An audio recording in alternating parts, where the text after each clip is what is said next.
guys, how are you guys doing? Welcome back to a brand new video. Now for today's video, this is literally one of the most asked for videos ever. I get messages all the bloody time. Do you have any tips on passing your theory test? How do I pass my theory test? So you know what, boys and girls? I'm here to help. Now I did take my theory test like, how many years ago is this? I passed the motherfucker! And obviously, that's a long time ago. Just saying, I did a theory test today and I got 50 out of 50. First time. I do drive on the road, so I know the signs and everything. But yeah, I've got tips for you guys, and literally, you got an Asian on your side. So then, let's get into the tips for passing your theory test. It's really cold, so I'm shaking. First tip I'd give you sexy people would be only book the test when you are ready. Just like your driving test, don't book it until you're ready. If you book the test when you haven't even started revising and stuff like that, let's say it's in a month's time, I'm not sure how big the waiting list and everything is, but let's say it's in a month's time and you haven't even started revising, you're gonna feel a bit of pressure on you to learn it. Oh! So, you want to be booking the test only when you are ready, right? You'll know you're ready when you are passing your mock test, passing the head has perception, and you know all the knowledge about driving. And basically, it is £23, I believe, for each car. Each car theory test. So you don't really want to be paying more than you have to. Because if you fail the first time because you never took a mock test, or you failed the mock test you were taking now, you're going to lose £23 or more if you have to rebook. And you know what that £23 could go to?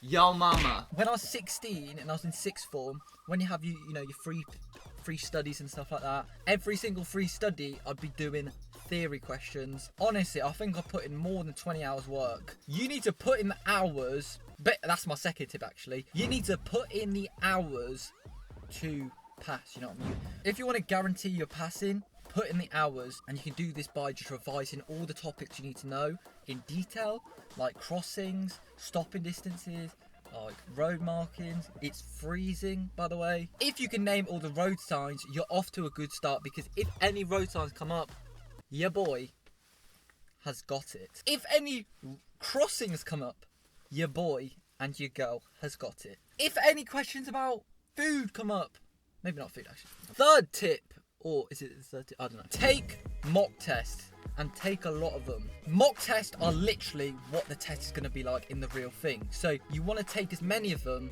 as you can, so you know how much you're getting right, what you're getting wrong. So here is a theory mock test, and you get this online for free. This is the one I did earlier. Honestly, it will just give you so many different questions.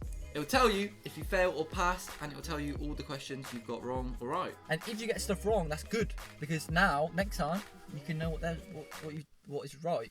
I should be an inspirational speaker, you know that? Now obviously with these mock tests, you want to make sure you're passing them before you take the test. If you're failing them, cancel your test if you can. I don't entirely mean just go out and fucking cancel it, you know? I think you can cancel your theory up to 3 days before. But let's say it's coming up in a week and you literally are getting 12 out of 50 on a theory test. Instead of like trying your luck, get your ass online and cancel that shit. Because like I said, £20 could go to your mama. Now moving on to inside the test, right? I'd say you just gotta be cool. You got to be confident that you're going to pass firstly. Like driving test, you need to be confident you're going to pass. First thing in the test is obviously you want to make sure you're reading the questions to perfection. If you read a question quickly, you might read it out differently to what it actually is. As well as reading the question, read the answers. Make sure you read them carefully. Some answers might seem similar, however, one of them might not be right, so you want to be making sure you read each one carefully. The next tip is spend a long time on each question, right? I'd honestly say you need to get 57 minutes for the theory, I think. You need to like look over and over and over that question and make sure you got it right. If you know it completely, bang it. Just make sure you read it again. By doing this, you're 100% certain that it is one answer, because you might read a question, you know that question, so you click it, but it's phrased differently, so you don't. You've clicked the wrong answer. You have 50 questions. You can spend 1 minute on each, and you still have 7 minutes to spare. Next thing is, if you come across a question which is tricky, it's a bit spiky, you know what I mean? Firstly, I would say eliminate the answers. If you don't know the answer, eliminate them. Now, for the theory test, every single question is basically just a tick box. You know what I mean? At least one answer is going to be right. If you really don't know an answer, eliminate the ones that you think or don't or know for sure aren't right. So, for example, with this like question, you know what I mean? It means which sign means no stopping, right? Oh shit, I have no idea. So, for example, this one right here, this cheeky, lovely one right here, it's national speed limit. Everyone knows that. Come on. Circles are orders. So this one is an order with a car in it.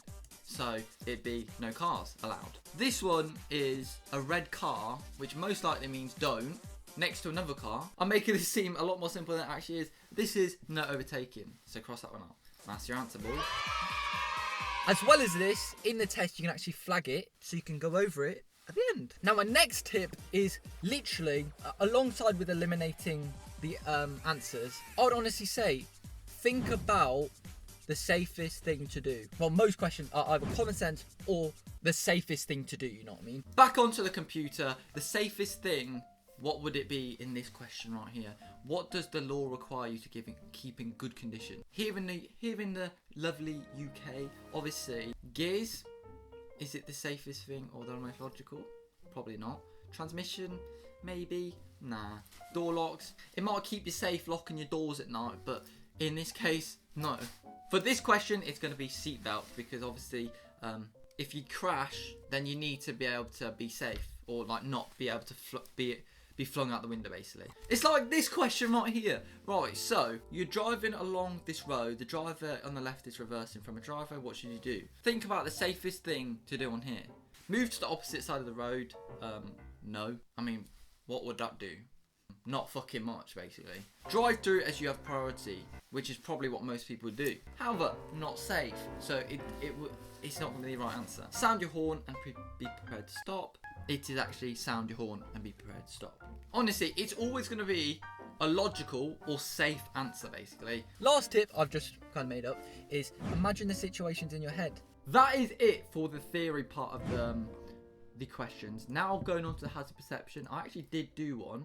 There's not really many tips I can show you guys for this other than loads of practice videos. You can find them online again. This one was free, and all it is you click as soon as you see a hazard coming up. So for example, this one, I see a person in the road, so I click. You have to click on anything that's just about to happen that is going to make you change direction or speed. And this one made me change speed. Further down the road, this dumb fuck decides to run out in front of me and hogs the road. From this point, you can quite clearly see, I'm just clicked now, she's coming out because she's not even fucking looking my way. You know what I mean? So that's a hazard. But yeah, honestly, I would just say keep on doing hazard perception. Just keep an eye on people crossing the road, people opening car doors and stuff like that, people coming too fast at junctions. So yeah, unfortunately that is the end of today's video. Hopefully guys, hopefully this video did help you guys. Thank you guys so much for watching. If this did help, give it a like. If it didn't, dislike it and tell me why. Yeah, follow me on Instagram at ANWSERS. Tell me guys if you have your theory test coming up. Tell me if you've done it. Tell me if you failed. Anyway guys, thank you guys so much for watching, and I'll see you faces in my next video.